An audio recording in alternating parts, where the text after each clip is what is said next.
Bismillahirrahmanirrahim. Assalamu alaikum wa rahmatullahi ta'ala wa barakatuh. Bonjour à tous les étudiants de première année tronc commun à Saint-V. C'est Dr Bencherchar. J'espère que vous allez bien. Dans cette vidéo, je vais vous présenter la partie 3 du chapitre 2 concernant le module de chimie générale et organique, intitulé Classification périodique, qui va vous permettre d'apprendre comment classer les éléments dans un tableau périodique.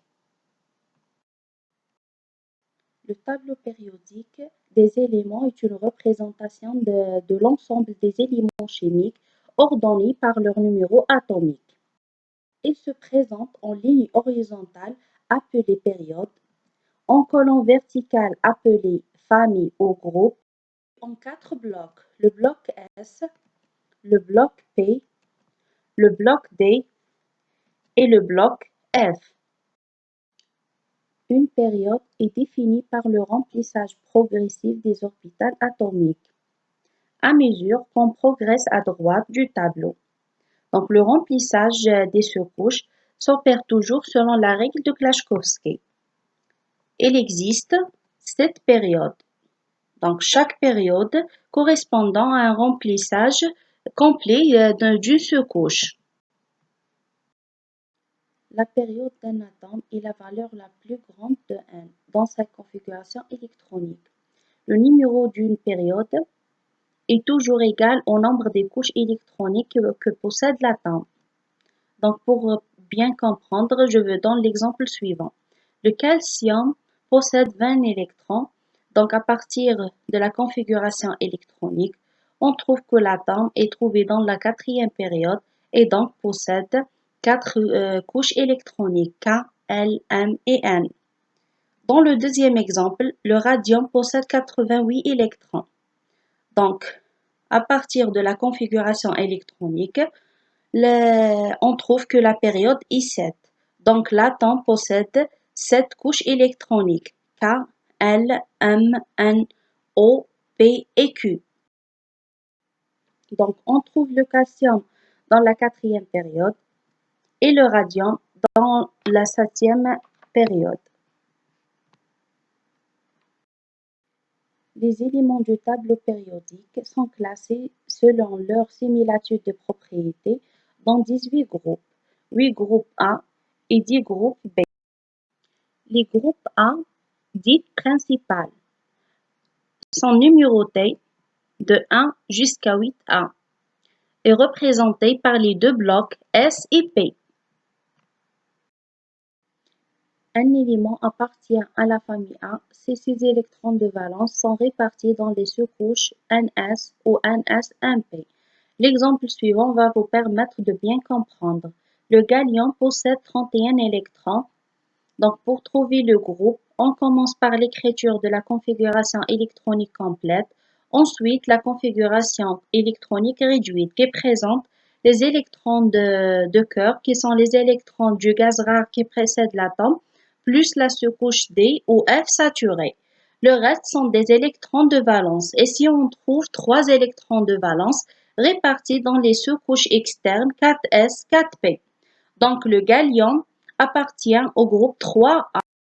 Dans le tableau périodique, on trouve le gallium dans la 13e colonne. Les groupes B sont situés entre les deux groupes 2 et 3A. Ces groupes portent le nom métaux de transition. Un élément appartient à la famille B si ses électrons de valence répartis dans les sous-couches NS, M-1D. Le vanadium possède 23 électrons. Pour trouver le groupe, on commence toujours par l'écriture de la configuration complète, ensuite la configuration réduite. On trouve que les électrons de valence sont 5, répartis dans les sous-couches externes 4S, 3D. Donc le vanadium appartient au groupe 5. Dans le tableau périodique, on trouve le vanadium dans la 5e période. On passe maintenant à nommer les principales familles du tableau périodique. La colonne ou les éléments de la colonne 1, ce sont les métaux alcalins.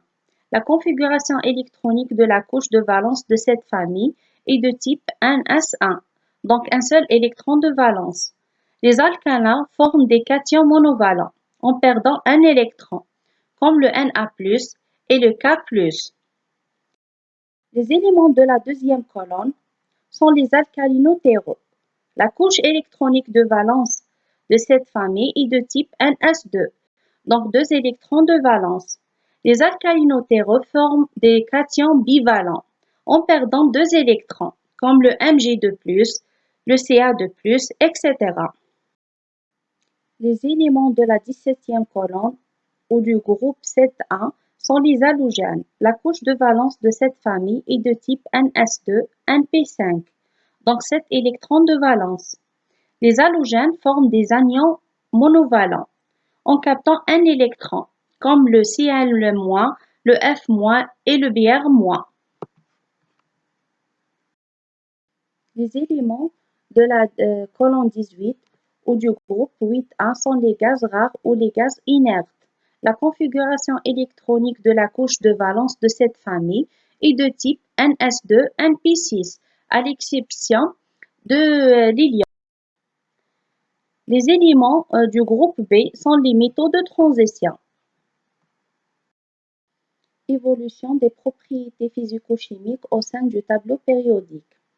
Premièrement, le rayon atomique. C'est la distance moyenne entre le noyau et l'électron de la couche externe. Deuxièmement, l'énergie de l'ionisation. C'est l'énergie minimale qu'il faut fournir à un atome pour arracher l'électron le moins lié, donc l'électron de la couche externe.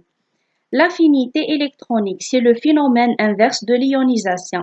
Donc, c'est l'aptitude d'un atome neutre de capter un électron supplémentaire. Dernièrement, l'électronégativité. Donc, l'électronégativité, c'est la capacité d'un élément ou d'un atome à attirer les électrons d'un doublet de liaison. Donc, un élément électronégatif, c'est un élément attracteur.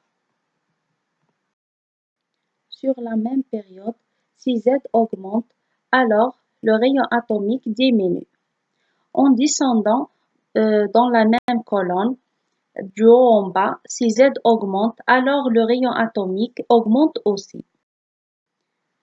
Le potentiel d'ionisation ou l'énergie d'ionisation. Dans la même période, l'énergie d'ionisation varie en sens inverse du rayon atomique. Dans la même colonne, si Z augmente, l'énergie d'ionisation diminue. Pour l'affinité électronique, dans la même période, l'affinité électronique augmente lorsque Z augmente. Dans la même colonne, l'affinité électronique diminue quand Z augmente. On passe à l'électronégativité. Donc, dans la même période, l'électronégativité augmente du gauche à droite avec l'augmentation du numéro atomique et diminue du haut en bas dans la même période. Merci pour votre attention. Si vous avez des questions, n'hésitez pas à les poser. On est toujours là pour vous et à votre disposition. Et à la prochaine vidéo, Inch'Allah. Merci.